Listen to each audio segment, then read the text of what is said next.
Hi, and welcome to the SEO podcast, Unknown Secrets of Internet Marketing. My name is Chris Burris, owner of eWeb Results. I am Charles Lewis, your client results strategist. Welcome back to another fun-filled edition of our podcast. This is podcast number 366. 366. Yeah, we officially have one more than enough to give you a podcast for every day of the year. Every single day of the year. It sounds like pure joy to me. I don't know what it sounds like to you. And 130. Wait, it's one every day, skipping 130 and 280 and 280. So we need one more, and then we'll be good. As always, we do have a tip from our previous podcast, and that tip is be socially active on the platforms where your target clients are active. Look, if you're going to spend time on social media like Facebook, Instagram, Twitter, or whatever your social platform is, choose the one where your clients are actually sharing content, engaging in content, commenting on content, liking things. That's where you want to be putting your social activity the most, where your clients are active. Subscribe and follow, please. As always, please remember, Chuck and I, we're here filming in Houston, and we are your friendly local neighborhood top position snatchers. And our mantra is, do not be a douche. Don't be a douche. It is a bad look. We've agreed. We had a meeting about it. We discussed it. We passed it around the team, and we decided it's not a good look. It's not a good look. Not a good look. Hey, we've got an article today. Got a great article today from Jeremy Gottlieb and the good folks over at Moz. Moz article today. He says, helpful tips for doing search in a low volume niche.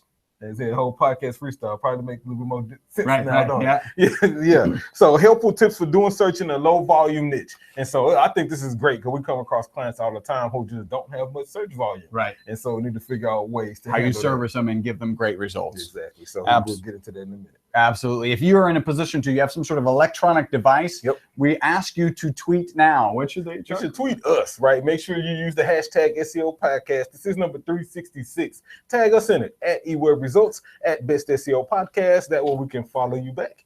Do all of our social networking stuff. Excellent. So the Twitter portion of our social network. Yeah. If you have never listened to the podcast before, howdy. Shame on you. Yeah, howdy, my bad. Smack. Kick in the shin. All right, treat him gently. It's your first time.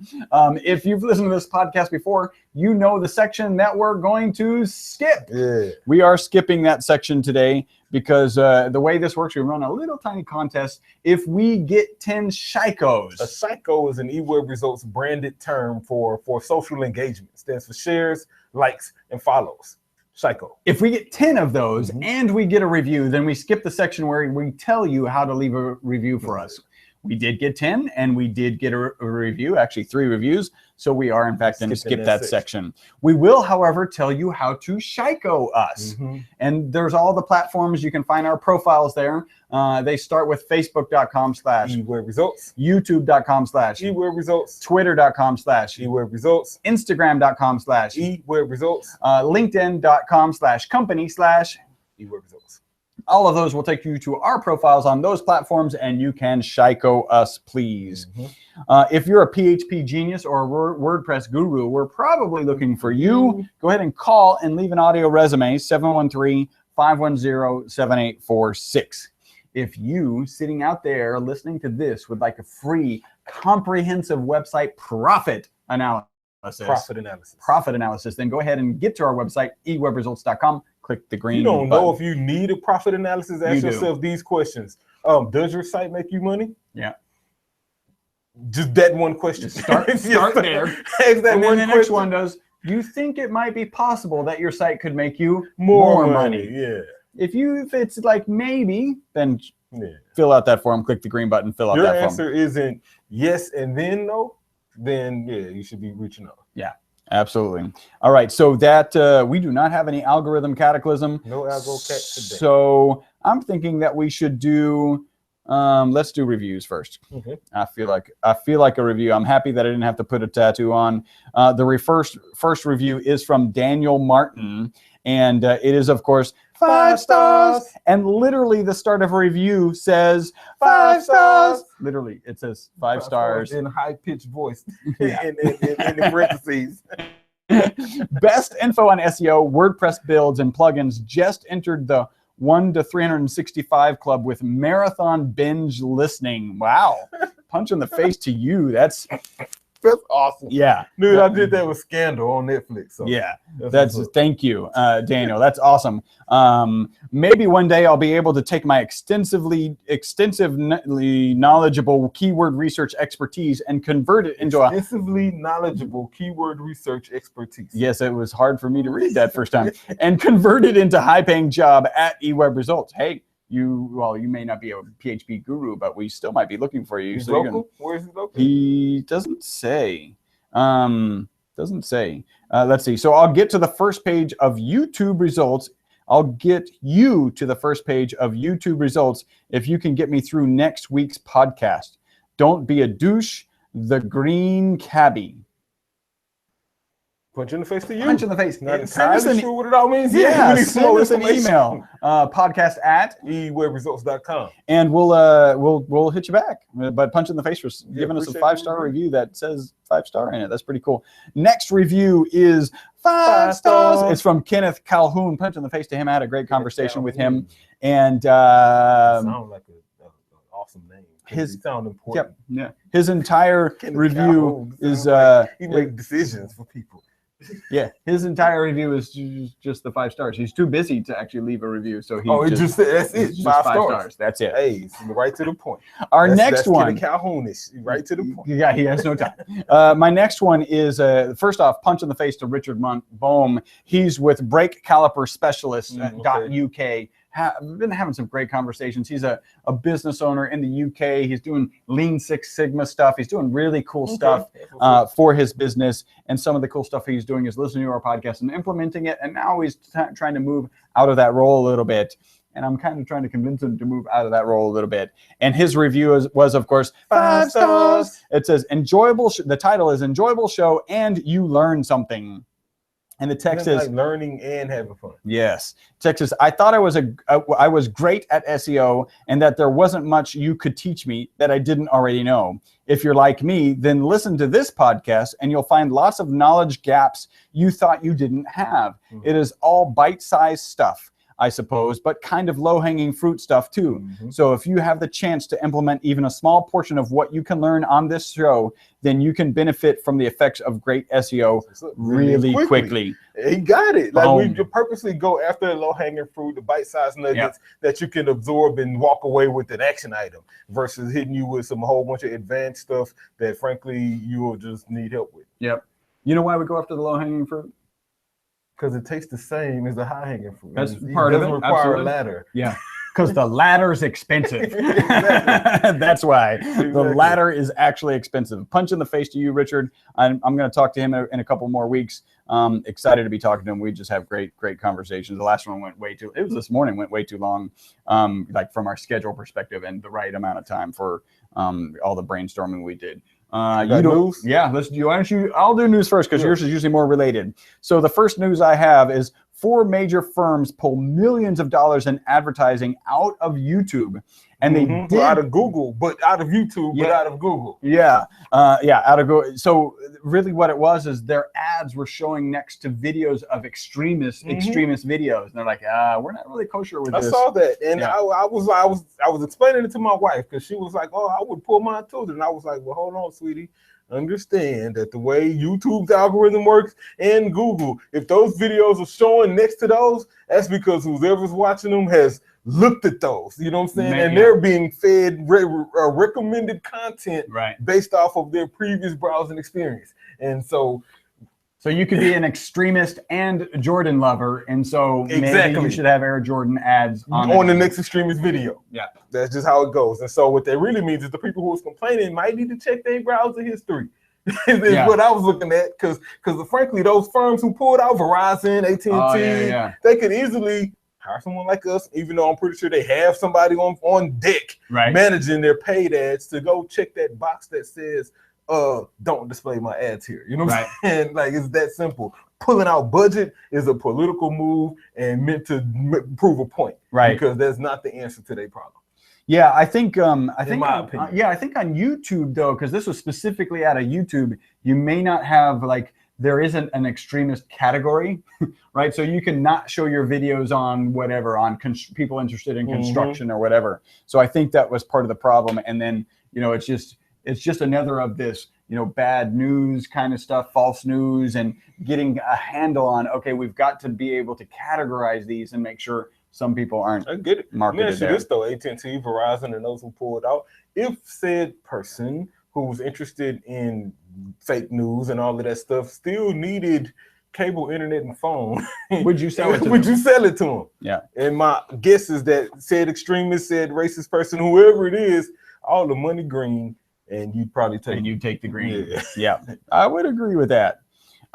This is interesting. So SoundCloud, that's actually one of the places where we host our podcast. Punch in the face of SoundCloud. Secures $70 million line of credit. They weren't actually able to raise $100 million. So they did get 70 million. So good, you'll be able to listen to us on SoundCloud for another week. Yeah. It's probably 2 weeks or something. I don't know. And then there's one of the notes was, why do you need $100 million line of credit? well, they're not profitable yet. I know they're Right, not. and they But got some massive for server hosting? farms. Yeah, server farms. Think about how got much $100 million hosting package. data they're sending. Yeah, I know. I Yeah. upload gigs every week Yeah. from the radio show, and Yeah. so I get it. We uploading every week. Yeah. So and it's just 2 of us. So Yeah. I can imagine how many other people. Yeah, it's not Google's. What is Google right now? They're at like 300 hours of content every minute. Yeah. Crazy. And then this last one, I just thought it was fun. They wanted to make sure to get the message out there, in case you didn't know, the FBI does not call you up and ask you for money. Back to what you were just saying. I read this recently. YouTube is at 156 hours every minute Oh, 156? of YouTube video New content. uploaded Right. every minute. Oh, okay. I had heard a different number, but somewhere between 150 and 300 Yeah, hours per exactly. minute. Yeah. And it won't take long to get to 300. Yeah, if it's not already at 300. Yeah. So if the FBI does call you and in any way asks for money, then you should hang up, Yeah. because it's probably not the FBI. And if said FBI person has an Indian accent, you should hang up faster. Yeah. All right. That is my news. So my news, we were talking YouTube earlier. So YouTube is discontinuing annotations editor. Okay. Because Because they don't work on mobile. Well, I knew that they Right. don't work on mobile, and once mobile became kind of the primary device of use, annotations began to go down. As of May 2nd, you will no longer be able to add new YouTube annotations to your videos or edit existing annotations. All you'll be allowed to do is delete existing annotations. They plan on letting the ones that's there continue to run on desktop devices. Until you they won't show on yeah. mobile at all. Right. And so I get, but what they did was, they rolled out this stuff called end screen cards. Right. And so those had what the number said, they had a 60-something% increase in usage. Right. Meanwhile, the annotations had a 70% decline in usage. Right. So stop doing those and focus on these. Yep. Makes sense. You were talking 100 mil. Who was that? 100 mil. What Who tried to get 100 mil, but they only got 70? a SoundCloud. SoundCloud. So let's talk about Yext. Yext just filed their IPO. Right. Right. Long-awaited $100 million IPO. Yext has been on a path toward an IPO for quite some time. On this past Monday, the company filed an S-1 form with the SEC seeking to raise $100 million. Good luck, Yext. Yeah. Hopefully that works out. Yeah. We'll see. You know what I'm saying? Very cool. They got great marketing, great Well, so software package. the key thing is that. So that was the potatoes.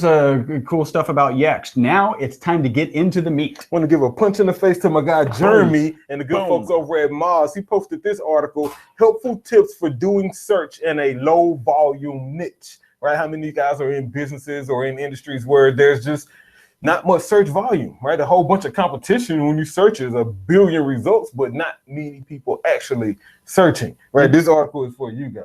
Did he give some examples of like industries where that specifically applies? He didn't, but what he did say is typically found in most. I'm gonna get the number. There you go. He did say it's typically found in most B2B businesses. Most B2C, they tend to have plenty of search volume, but most B2B stuff, search Can volume struggle. Can Yep. struggle. Absolutely. Exactly. So, matter of fact, he starts off by saying, but what about those who work in low search volume niches typically seen in B2B or with companies pioneering a new product or service that no one really knows about yet, so they obviously can't be searching for it. Yep. He said this post is for you that digital marketer who toils and struggles to drive search visibility where there is hardly. He's absolutely, man. We come across these issues frequently. I got one right now, and we'll see if we can apply it to the rest. So I've got a client, a prospect who called us. He actually seals decks right now. So probably good search volume. Seals wood decks. Wood decks, right? So probably good search volume for that. But he doesn't like doing it, doesn't want to do it, and he wants to do something in his niche he's defined for himself is stairwell refurbishment. So you got your staircase or stairwell, and it's got wrought iron, and you want wood. It's got wood, and you got wrought iron, and you know it's one tile or whatever it is. Whatever it is, and so I can even do search volume. I think he's already done search volume. He's like, there's no search volume. This is a total education. Unfortunately, he's looking for the same person who wants to redo their floors. Yep. And that's who he's looking for. So so he's going to educate the audience about, hey, you could get you don't have to redo your whole floors or everything. Why don't you just redo your staircase? Because often that's a centerpiece in a anyway. So interesting concept. So, but yeah, then the challenge is without search volume, how do you still get those results, right? Yeah. So that's what Jeremy was trying to address in this article. He had a few tips. There's actually 3 of them. His first one is SEO. Right. We're talking about sites that, why would SEO be a tip when we're talking about a situation where there's low search volume? That's because he understands and we understand. I'm hoping you guys understand that SEO is necessary regardless of what type of search volume you have. When and if people do search, you need to be found. Absolutely. And that's just what it is. And so he goes on to say, in order to reach greater heights via SEO, you need to make sure the foundation of your building is in order. And what I mean by foundation is the technical structure of your site. So he's kind of comparing the site to a building. And he's absolutely right. Before you can really start doing SEO, right, like building this building and getting your walls up and doing the framing and putting your roof on and all of that kind of stuff, you need to make sure that your foundation is good, that your foundation is the right thickness, that it has this level, that your plumbing is already set up. That kind of foundational level of work is what he's referring to in regards to those industries that have low searches. He says you need to do that. He says, is your link profile clean? Does your site have a strong internal linking? He says, does the site appear trustworthy and informative? And he's absolutely right. Like, these are things that you need to have in place on your site, right? The right linking profile. You got all your consistent NAP information, your cross-linking your main pages to your blog, to the related blog posts with keyword text and kind of non-keyword text, a good combination of both. Are you doing all of those things? He says targeting some transactional queries, right? Still talking SEO in regards to those queries. He says, since it's low search, you really need to go after searches that have a higher likelihood of becoming a transaction. He says, so go after those transactional queries. He says, establish which queries are most vital to the organization, right? So which ones generate the most traffic, which ones lead to the most conversions, right? Which ones help explain, which ones guide people down the next path they need to be taken. Those are the types of queries and keywords that you want to be optimizing for. He also says target your higher funnel queries, right? So some of those are transactional, but then he says, since it's low search volume, target the ones that's not that related, but semi-related, because they have a lot more search volume and they get people into your funnel. The challenge with those is that it's just difficult to rank for them. It's going to be difficult to even get to the page 1. So you can experience a conversion rate, but that's the type of content you need to have there. His second tip, number 2, in regards to helpful tips for doing search in a low volume niche environment, number 1 was make sure you're doing SEO. Number 2 is make sure you're doing paid search, right? Because at the end of the day, there's low search volume. And if you haven't completed your SEO yet, then you probably couldn't be found even if they did search for you. And so you complement that with paid search.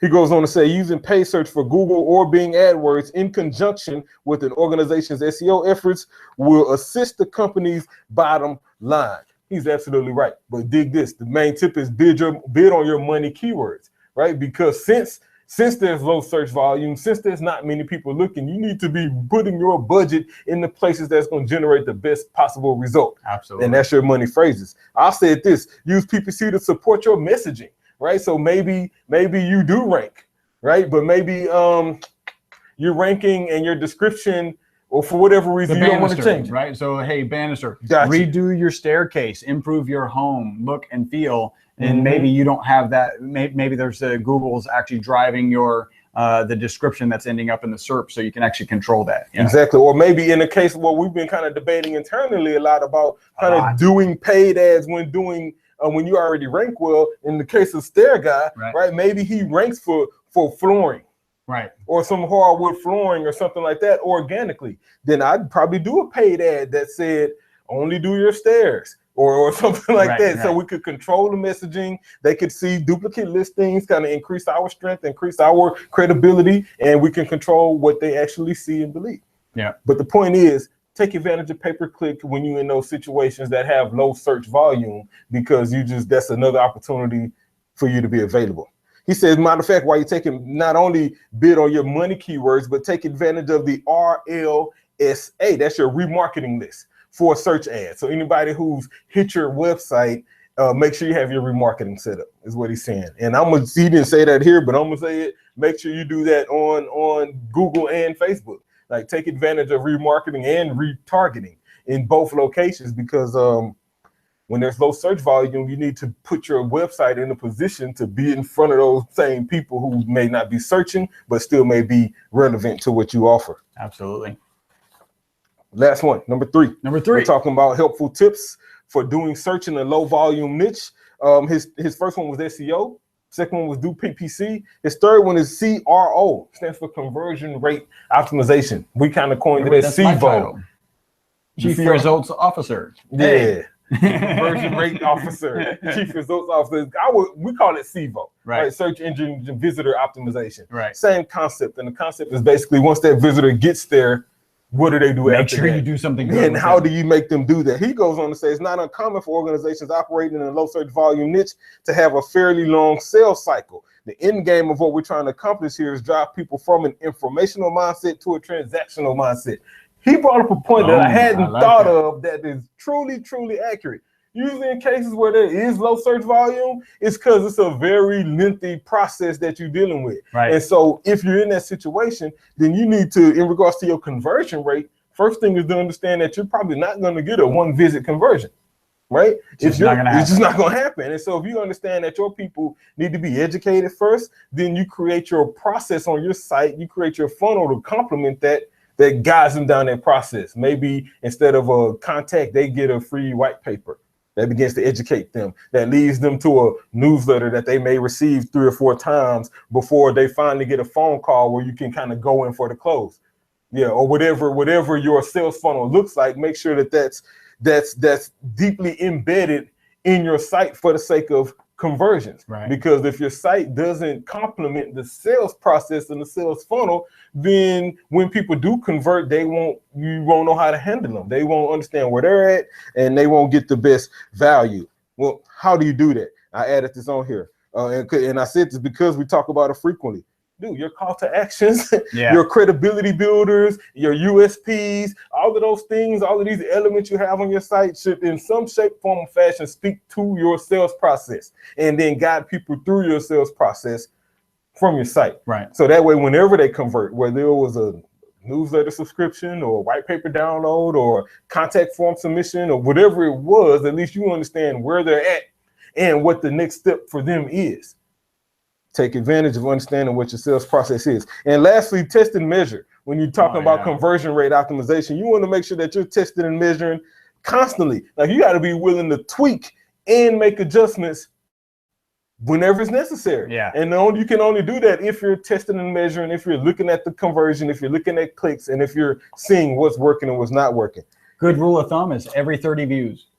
If you get people to that page 30 times and they don't take the action you want, make an adjustment. You probably need to make an adjustment, a button color, an ad text change, an image change, maybe a button placement change. So he's right. And if you want to couple that, I would say with some additional data, like some heat maps or some click maps and things like that. So when you do make a change, it's not random. It actually has some logic supporting it. Absolutely. I'll close out with this. This is his last thing. He says, when an organization cannot bank on large enough search volume in its particular niche to provide a necessary runway for growth, it needs to think creatively about how to best harmonize organic and paid search channels. He's right. And we said it before, we said it again. If your search volume is low, and you know your search volume is low, then be prepared to invest in resources in other areas. You're going to have to find that traffic from some other places. Yeah. Paid search is a great place. Well, social media traffic is the reality. But the reality, that's why his third one was conversions, because this is about taking advantage of the little traffic you do get. And when I say convert traffic, I mean conversion, obviously, right? That makes perfect sense. I'm talking about you've got to be marketing in places where your target audience is.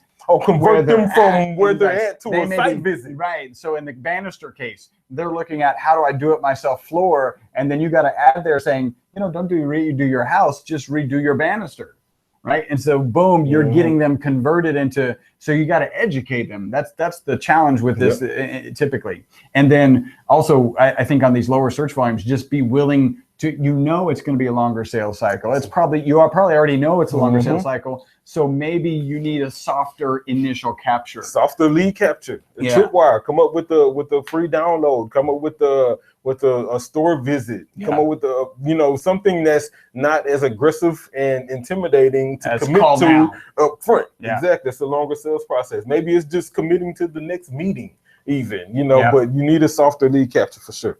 So punch in the face to you, Jeremy. Great article, man. Helpful tips for doing search in a low volume niche. Great article. We'll get this posted. Really good stuff. All right. Do we have any what news? I feel like there's enough stuff that's gone on, but yeah, probably I thought of to do something political, but we'll let that pass.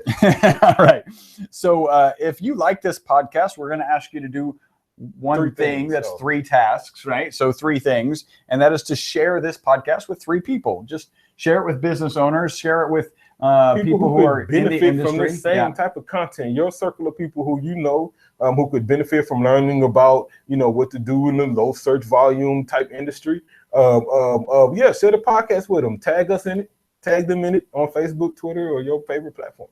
Absolutely. And if you're looking to grow If you are looking to grow your business with the largest, simplest marketing tool on the planet, the internet, call eWeb Results for increased revenue in your business. We have a program that is called Instant Leads. Leads. Guaranteed. This is where we focus on pay-per-click traffic that's landing PPC, right? Landing on a highly optimized landing page so that it converts. Because literally, if the ad talked about something and it landed on a page that talked about something like and banisters could even be more specific, like 30% off on your banister redesign or whatever, and it lands and they click it, then they're interested in a 30% off banister, and then they land on a page that says that you really should have. I mean, typical PPC rates conversions are low 2%, 3%. Yeah, somewhere between 2 and 10 is where your target is. We can get better than that because of the targeting ads. So reach out to us for that, 713-592-6724, or just go to our website and fill out that form. If you're networking in Houston, if you're a business that is in Houston, you should be networking in Houston. Go to upsocialnetwork.com. I'll keep that nice and short this time.